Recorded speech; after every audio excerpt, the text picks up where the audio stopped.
Alright, all welcome back to another episode here on Average J's Camping. This is not an update involving the build by any means because I haven't done any of the build yet, but I am going to go over what has been done to the van so far.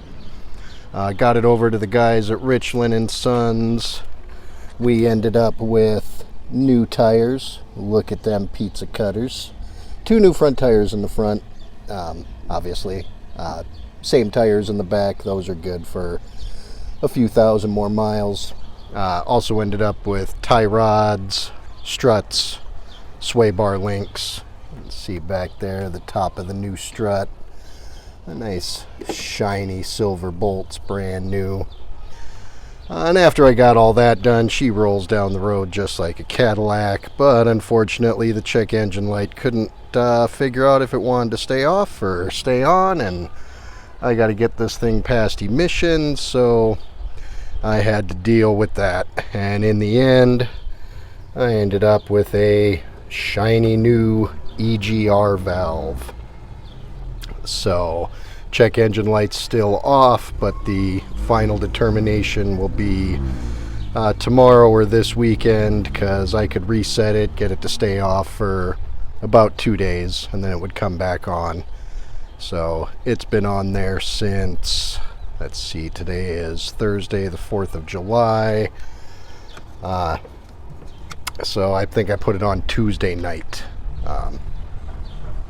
after work, so haven't gone anywhere today, but the code it was throwing did say EGR valve, so EGR valve, after confirming with my mechanic, is what was replaced.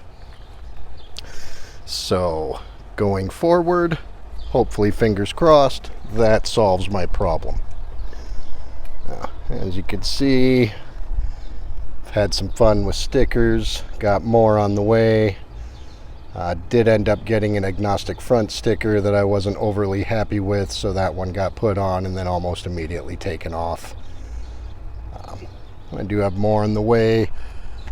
Driver's side of the vehicle is going to be all the music I enjoy.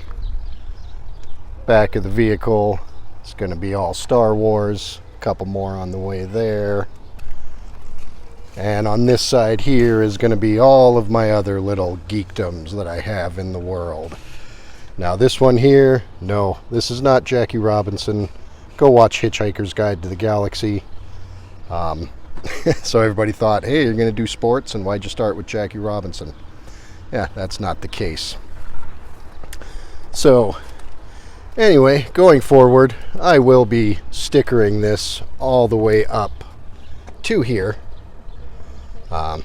People have asked me, well, don't you want to see while you're driving? And I tell them, well, once I get done with the build, there's going to be walls back there I'm not going to be able to see anyway. So the stickers are null and void at that point. Another question I want to cover here, and we'll just go ahead and open up the door. I thought I made this clear in the initial introduction to the van, but I wanted to explain it in a bit more detail here. Now everybody goes, your seats fold down into the floor. Why would you take them out? And like I explained in that video, number one is weight. These 4 seats that are back here stowed in the floor, I haven't put them on a scale. I haven't looked it up, but they're not light. So I've got to imagine that the 4 of them totally combined is probably about 5, maybe 600 pounds total. And that's 500 to 600 pounds I don't need to be hauling around. Like, that's gas mileage, that's unnecessary weight on the suspension. I just don't need to be hauling weight around that I'm never going to use. And number 2 is the storage that I am going to gain by removing these seats. I showed in the original video, you know, there's a big cubby back there where the seats are in. If there's no seats in there, that's all storage. Same thing with up here. If the seats aren't underneath these boards, that's a lot of storage. I mean, I can go ahead and lift this up here. Look how deep that is. Look at that. And it's just all seat in there. You know? So this side will eventually I'm guessing, be some type of cold food storage. I'm going to go ahead and build a little box in there. I'm going to go ahead and pop a hole in the floor, put in a drain plug, and then that way my food stays separate from my beer, because I don't need to be digging around my food to get to my beer when I'm sitting at the campfire if this door here is going to be my kitchen area. So that's the only thing I got planned so far for the for the storage cubbies. But in the end, yeah, that's why I'm pulling the seats out. Is number one, weight. That's a lot of weight. I don't need to be driving around or hauling around. And the second one is obviously using it for storage. So, I may or may not be getting to my nephew Max's this Saturday. Like I said, today is Thursday, the 4th of July. And hopefully at least get started on the deconstruction of this vehicle, which is obviously going to be get the seats out of here, get all this carpeting out of here, get all of this plastic out of here. The roof, I may or may not tear that out yet. I don't know. Once I get something torn out and see how much space is actually between the cloth and the roof, if I can gain a couple inches, I'm going to tear it all out. If I don't gain any, I may just leave it in there.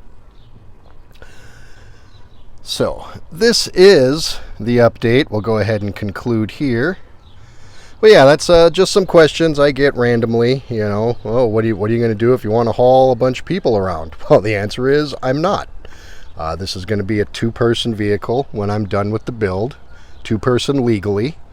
You know, if I'm out and there's 3 of us camping and we want to run to the store, you know, I shouldn't put this online, but yeah, I'll just have someone sit in the back and stay hidden behind the tinted windows while we quickly run to the store. I'm not going to go on a road trip without someone with a seatbelt. Yeah, so yeah, this is going to be a 2-person vehicle when I'm done with it. There is going to be no 7-passenger minivan at all when I'm done. I am even contemplating removing the front passenger seat altogether, or possibly removing it and replacing the bolts that hold it down with wing nuts for, you know, quicker disassemble and removal, or just the ability to, you know, undo the wing nuts, turn this chair completely around, and then that way that'll be a seat for my back area here.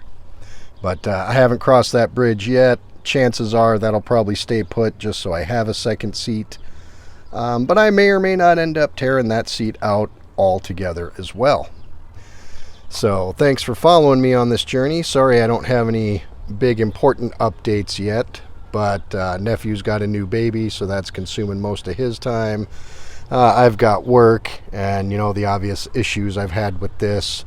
And I shouldn't really say they're issues. Like when you buy a almost 20-year-old vehicle, 18 years old to be exact, because 2007 would have came out in 2006. So when you buy an 18-year-old vehicle, the old man that owned this before me, he took really good care of the outside. He kept the inside really clean.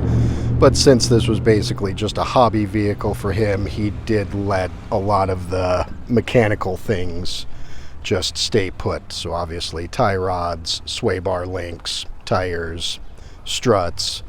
These were all original parts to the car that were replaced. The EGR valve, I have it inside. I haven't thrown that away yet, because if that isn't the problem, I'm going to put the old one back on and return the $90 EGR valve to the auto parts store. But my mechanic pretty much let me know that that is definitely going to be the issue, at least where to start. And they are supposed to be replaced, according to the internet, every 50,000 miles. So the fact that 103,000 miles was made out of the original one in the car, yeah, it was time for a new one. So stick around, stay tuned, like, share, subscribe, tell a friend, and we will see you next time.